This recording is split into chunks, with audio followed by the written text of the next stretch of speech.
How many of you paid attention in school and remember the Civil War? How we used to line soldiers up on each side of a field, shoulder to shoulder, and they would march just firing at each other.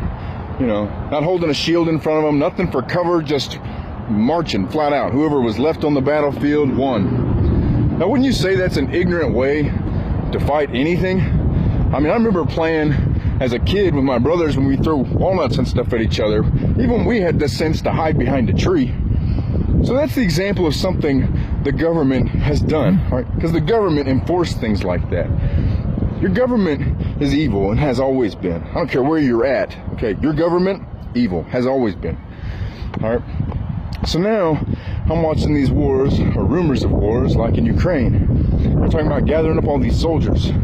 You know, Putin, who's the good cop on the world stage right now, because, you know, they always play a role, good cop, bad cop, is telling his people, look, when they send tanks, we're not basically going to fight them that way. You know, he realizes, and he's making it known, that's not in modern warfare. That don't make a lot of sense. Right? When you've got a little box you can put out in a field and run with a computer that'll fire off 1,000,000 rounds per however many few seconds, why would you send bodies out there? Right? When you've got tracking systems that can fire down jets in the sky and constantly trace and send out millions of rounds, if they can do that up there, they can do it down here.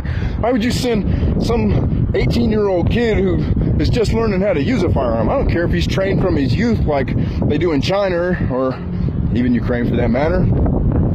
It's not the effective way to fight. They're distracting you, all right? The real warfare that's going on is not going to be fought like that. I can't remember who said it, but they said something like, hey, World War II may have been fought with guns, but World War III would be fought with sticks and stones. Now, the idea was that we'd wipe each other all out with nuclear bombs. That's not how it's going to happen either. Go and watch where the nuclear bombs allegedly dropped, and you're going to see, like, all these buildings here are destroyed, and then there'll be some that are just perfectly fine. I'm not saying we didn't use some kind of incredible power to wipe these places out, but I am saying a nuclear bomb is something you've just been told as a kid. It's like being told about the moon landing. You're told you're on some pointless spinning ball and you're in some dumb evolved monkey, okay? We've been lied to. We've been worshiping this beast system since we were little kids, all right? Just as people in the United States say, man, they really brainwashed people over in China since they were little. The fact that you're saying they're doing it over there makes me understand you have no clue that it's been done to you too, all right? It's the same beast that's deceived you from the time you were little. So friend, don't go picking up any kind of weapon and joining any kind of force, no matter how good the moral story is. All right, I was a young kid. I joined the Army during 9/11 because I believed their story. All right, I didn't know jet fuel couldn't burn hot enough to even melt steel. I didn't know 3 buildings fell that day. I didn't know that was the only time in the U.S. history where we turned down all the security of air control in one area so that the plane could allegedly get in. Now, if you go back and realize there's not even a freaking plane, there's no plane parts.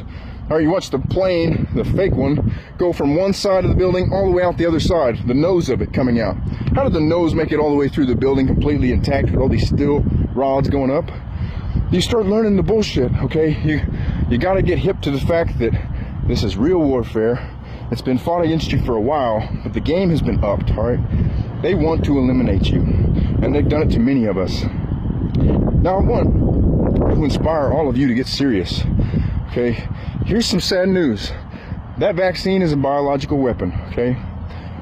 Everyone who took it, according to all the doctors and people who know real science and aren't paid to stab people with it, have said that if you took it, your life expectancy is, it's not good, okay?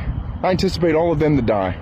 So the reason we all got to get on the same board for truth, those of us who are left standing, is because there's going to come a day where the population is dramatically reduced, as it's being reduced now, daily. You know, people, as what they did to them, it progresses inside of them. It's going to start dropping more of them in the years to come. There's going to be a few of us left, and we're going to see some serious hardship, okay?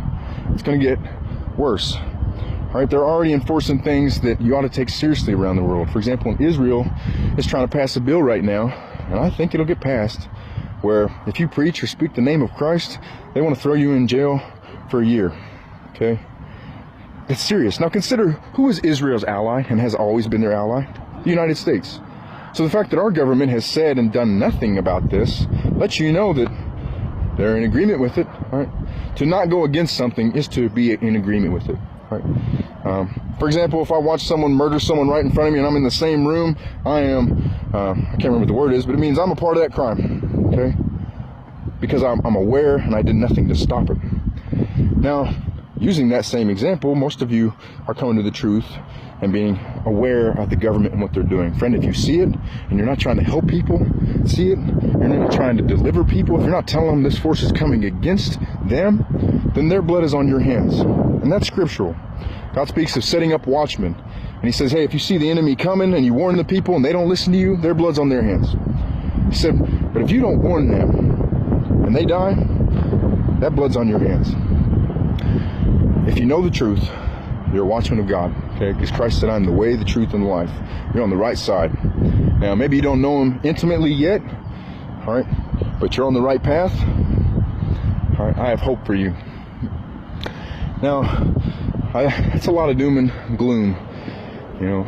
It's still a beautiful, still as the ship's going down, I feel like I'm one of those people on the Titanic who would be playing the violin, you know, like praising God as it's going down. Yes, it's going down, but man, it's a beautiful world, and I know this isn't how the story ends. I know there's going to be an eternal kingdom set up, that our eternal King is seated at the right hand of the Father, that he made all this, that we're beautiful and wonderful creations. You're not some dumb evolved monkey, all right?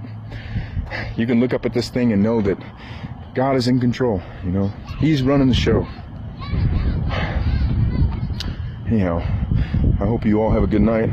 I'm going to go get some food. It's probably poison, but thank God, you know, I'm alive. I get to love you guys.